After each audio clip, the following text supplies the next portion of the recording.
1. 47 dogs rescued from hoarding situation in Illinois.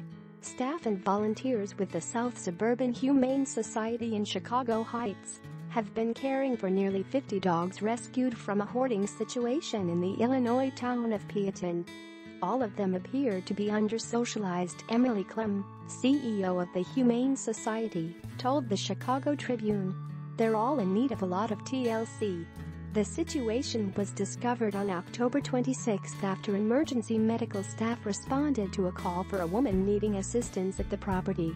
13 dogs were removed immediately. Humane Society workers returned not long after and removed 34 more dogs, many of which needed immediate medical attention. Clem said that some had tumors and partial blindness, several were clearly malnourished. There was no running water in the home, Clem said. There was just filth and feces everywhere. The dog hoard were mostly small breeds, Chihuahuas, Yorkies, Dachshunds and Pugs. 1 dog passed away. 5 are being treated by veterinarians. The rest have been distributed to volunteer foster homes, where they will receive proper care. We're really grateful for the response that we've had from foster volunteers, Clem said. A bulk of the dogs could be available for adoption in about 2 weeks, she said. Those interested should follow the organization's Facebook page for updates and information. Will County officials said the home in which the animals were living has been deemed uninhabitable.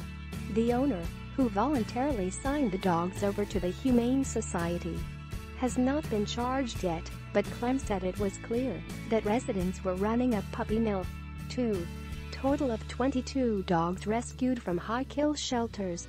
2 rescue groups, one called Dog Is My Copilot and another called From Forgotten to Forever, teamed up to get 22 dogs out of a high-kill shelter in Roswell, New Mexico this past Wednesday.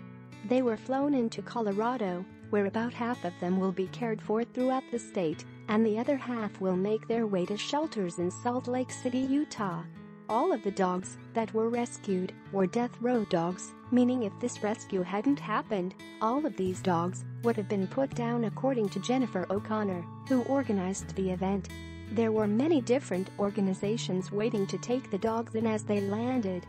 Some of them included Irisk, Sunshine Canyon Dog Rescue, Denver Dachshunds, Roddy Rescue and Herding Dogs of Wyoming. O'Connor works very closely with Herding Dogs of Wyoming. At first, she really didn't plan on working extensively with the rescue side of things. It was supposed to be a one-time thing, really. Now, she's a bit of a seasoned veteran, having helped over 1,000 dogs. The shelter the dogs were taken from in Roswell only allows for 7 days for an animal to be adopted. Cats in that shelter are only given 3. After just that tiny amount of time, no matter the age or health condition, the animal is euthanized. They are also adopted out, as is so to speak, basically meaning that there is zero medical treatment given to any animal brought in. There's a road trip every weekend now from the organization From Forgotten to Forever. They drive to Roswell in an effort to get as many cats and dogs out of that shelter as possible.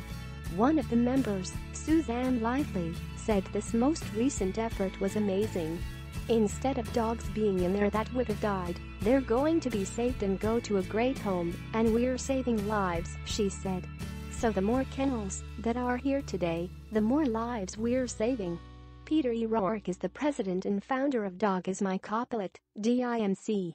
He has become involved with the rescue, providing flights and getting dogs and cats into a much better situation than what's in Roswell. 10,000 dogs a day are euthanized in the United States, and it's not a dog problem. It's a people problem, Rourke said. So if I can help move the dogs from an area where they're less likely to be adopted to an area where there's a greater likelihood that they'll be adopted, that's what my organization does. DIMC was created in 2012, and the idea has been to get dogs and cats out of areas where they are not wanted and into areas of higher demand. They mainly fly through the Rocky Mountain and Pacific areas. They fly the animals instead of taking the longer drives. The drives can be a bit more stressful at 16 to 24 hours, as opposed to a 4-hour flight. DINC flies solely on public donations. 3. Dozens of tethered dogs rescued before Irma hit South Florida. Animal control workers rescued dozens of dogs that were found tied to trees, cars and other things as residents fled the area ahead of Hurricane Irma. At last count, UPI reported that Palm Beach County Animal Care had taken in 49 dogs and 2 cats during a 2-day period, Friday and Saturday, before the brunt of the storm hit the area. About half were picked up in the Glades, per Diane Suave, head of PBCAC. The Glades area is about 45 miles from Florida's east coast. They were left in yards, in PENS they could not escape from, or tethered to trees or poles, she told WPTV-TV. It's unconscionable, she said. We will not stand for it here in Palm Beach County. It is illegal in Palm Beach County to leave a dog tethered or chained up if no one is present. This is a prime example of animal cruelty, one official said. We will find you, and we will prosecute you. More than 40 other dogs were surrendered by their owners who said they could not take them as they evacuated. Suave said, "We are asking the public, if it is safe, consider sheltering any animals you see left outside." 4.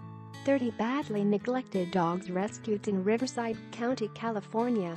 Animal cruelty charges are being conducted in Riverside County, California, this week after 11 dogs were found dead and 30 others neglected at a property in an unincorporated section of land.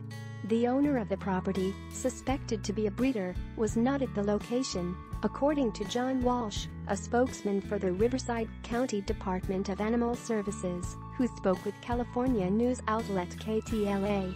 Walsh tweeted photos showing officers caring for the dogs. One so malnourished its ribs were pronounced. One showed conditions inside the home, which were deplorable. Some of the dogs were so weak, they had to be carried by rescuers, Walsh said.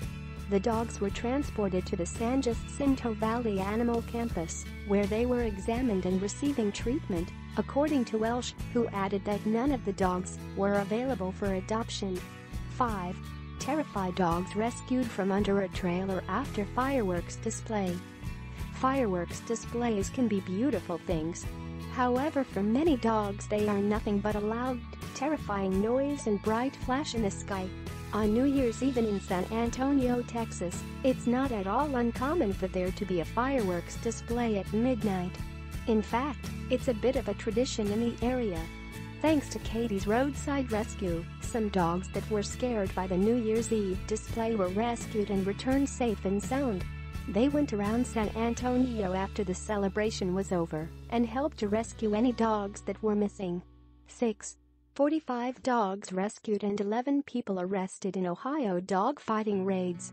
A raid took place in Columbus, Ohio today and saw the rescue of 45 dogs and the arrest of 11 people so far, all wanted in connection with a dog-fighting ring.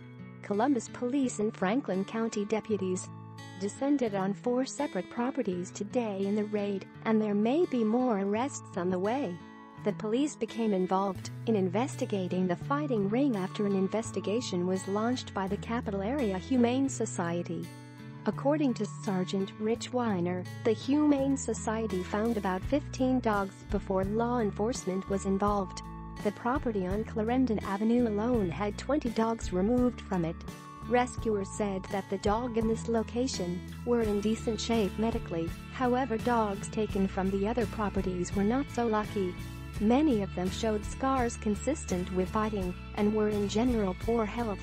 Blood was found inside the home on Breesedale Place. It appeared to be dog blood, and where it was found, and the patterns it made were also consistent with dog fighting or training fighting dogs. 3 children were also taken from this property and put into Child Protective Services care. As is often the case, there were a great deal of drugs, guns and money taken from the properties as well, all thought to be connected with the criminal enterprise taking place. Be sure to check back with us as the story is ongoing, and we'll have more updates as they roll out.